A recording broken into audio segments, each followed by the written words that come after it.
कभी सोचा है एक ऐसी दुनिया जहाँ सड़ोस में कुछ छुपा होता है, एक ऐसी रात जहाँ तुम्हारे आसपास चलती हवा भी इंसान नहीं शायद एक डीमन, और उन्हीं अंधेरों के खिलाफ खड़ा होता है एक वॉरियर, एक डीमन स्लेयर। ये कहानी सिर्फ स्वॉर्ड एंड क्लॉ फाइट्स की नहीं है, ये कहानी है honour versus hate, sacrifice versus survival, और एक ऐसा मिशन की जिसमें लोग जीते नहीं मरते हैं। नंबर 10 पे आता है टिनजन यूजोई द साउंड हसीरा। एक निंजा, एक हसीरा और एक आर्टिस्ट, और उसकी फ्लासीनेस के पीछे छुपी थी एक ऐसी डार्कनेस जहाँ जिंदगी सिर्फ एक मिशन थी और मौत एक रूटीन। टिनजन के पास थी साउंड ब्रेथिंग, एक यूनिक स्टाइल जो बैटलफील्ड में बैटल को काफी इंटेंस बनाता था। उसकी सबसे आइकॉनिक फाइट एंटरटेनमेंट डिस्ट्रिक्ट में अगेंस्ट गाइटारो एंड डाकी, जहाँ एक मोमेंट पे उसका हाथ कट जाता है, पॉइजन स्प्रेड हो जाता है, बट स्टिल क्योंकि वो एक हसीरा है तो हार मानने का तो सवाल ही पैदा नहीं होता। उसने टीम वर्क और अपने फ्लैशी स्पीड से अपर रैंक को हराया, वो भी बिना फुल फॉर्म में जाए। पावर वाइज भले ही वो स्ट्रॉन्ग ना हो, पर बैटलफील्ड में उसकी इंटेलिजेंस और फ्लेक्सिबिलिटी को देख के नंबर 10 पे तो वो बनता ही है। नंबर 9 पे आता है डोमा,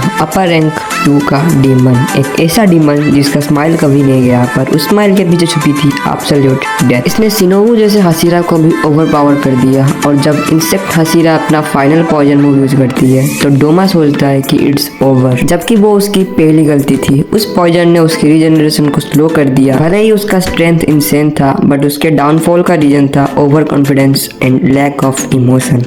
नंबर 8 पे आता है द फ्लेम हसीरा रेनगोकू। एक ऐसा नाम जिसके साथ बस एक ही वर्ड जुड़ता है, जो कि है हॉनर। फ्लेम हसीरा, उसका हर मूव था एक आग का तूफान, लेकिन उसकी असली ताकत उसकी टेक्निक नहीं थी, उसका दिल। मुगेन ट्रेन आर्क में अकाजा वाले फाइट में भले ही रेनगोकू हार गया, पर उसके डेथ के साथ ही वो जीत गया। नंबर 7 पे आता है ग्यू तोमियोका द वाटर हसीरा। जिस दिन तांजरो ने नेजुको को प्रोटेक्ट किया था, वहीं से ग्यू की जर्नी स्टार्ट हुई अजय सेवियर, वाटर ब्रेथिंग का master. But unlike others, Giyu had one extra form, 11th form of dead calm. एक ऐसी ब्रीथिंग टेक्निक जहाँ सब कुछ रुक जाता है, ना नॉइस ना कोई मूवमेंट, सिर्फ वन शॉट। उन्होंने कई अपर रैंक डेमन्स को फेस किया, but his real moment come in the final battle versus Akaza, जहाँ उसने तांजिरो के साथ मिलकर एक इम्पॉसिबल फाइट जीत ली। उसकी स्पीड और इमोशनलेस कम्बैट ने उसको बनाया एक डेडली वॉरियर। वो सब नहीं बोलता था, पर जब वो अपनी ब्लेड उठाता था तब किसी डेमन का सिर कटना गारंटेड था। नंबर 6 पे आता है अकाजा, एक ऐसा वॉरियर जो पेन से पैदा हुआ और हेड से नहीं हॉनर से लड़ता था। ह्यूमन लाइफ में उसका नाम था हाकुजी, एक ऑर्फन, एक फाइटर और एक नॉर्मल सा इंसान। लेकिन जब दुनिया ने उससे उसका सब कुछ छीन लिया तो वो बन गया अकाजा, मुजेन का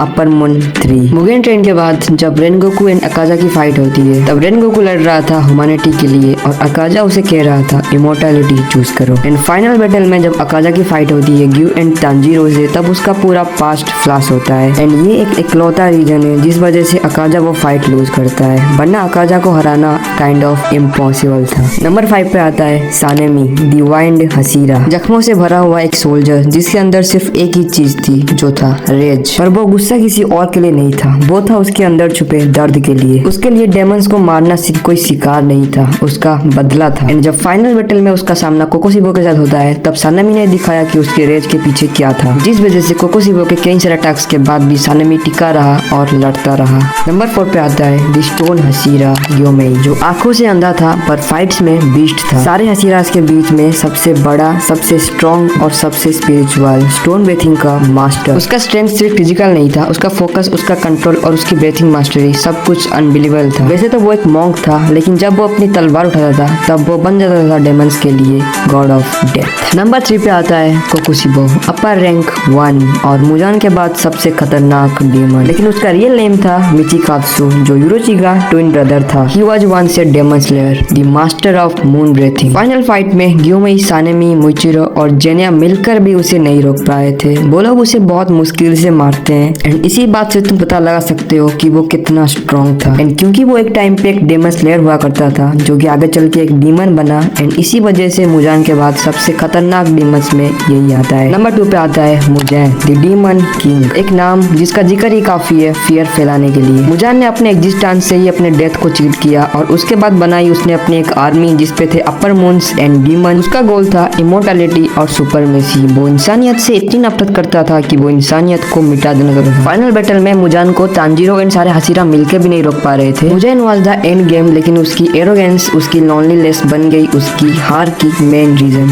नंबर 1 पे आता है the god of demon slayers, Yoriichi. एक नाम जो ना हिस्ट्री में लिखा गया ना फ्यूचर में रिपीट होगा। वो पैदा हुआ था एक डेमन स्लेयर के मार्क के साथ जिसने सन ब्रीथिंग को मास्टर किया, जो ओरिजिन था सभी ब्रीथिंग टेक्निक्स का। उसने बस एक स्लास में मुजान के बॉडी को 1500 टुकड़ों में बिखर दिया। Muzan the immortal daemon king, जो बस एक बंद से डरता था और वो था Yoriichi. No Hashira, no upper moon, no Muzan could ever stand equal to him, and that's why Yuroji is the number 1 strongest character in Demon Slayer history.